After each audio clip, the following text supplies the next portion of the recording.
அந்த எண்ணில் 75% கொடுத்துருக்காங்க. அதுக்கப்புறம் என்ன சொல்லியிருக்காங்க, அதோட 75 கூட்டினால் அப்படின்னு சொல்லியிருக்காங்க. அந்த எண்ணோட 75 கூட்டினா அப்படின்னு சொல்றாங்க. ஸோ இந்த எண்ணோட 75% நமக்கு தெரிஞ்சு போச்சுன்னா பேலன்ஸ் இருக்கிறது என்னவா இருக்கும், 25%. ஒரு எண்ணில் 75% இருக்கு, இந்த வேல்யூ இருக்குன்னா நமக்கு தெரியாத ஒரு பகுதி 25%. அதோட மதிப்பு தான் என்னன்னு கொடுத்துருக்காங்க, 75ன்னு சொல்லி கொடுத்துருக்காங்க. அப்போ நமக்கு என்ன டைரெக்டாக அந்த சம் தெரிஞ்சு போச்சு, 75% + 75. இந்த 75 அப்படிங்கிறது 25%. அப்போ 25%, அந்த எண்ணோட 25% என்பது 75னா 50% என்னவா இருக்கும், இதோட அடுத்த மடங்கு 150.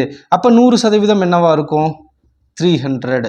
ஸோ அந்த 300 தான் அந்த எண், எக்ஸுங்கிற எண். அதில் தான் வந்து 75% எவ்வளவு, 75% எவ்வளோ, 150, 225.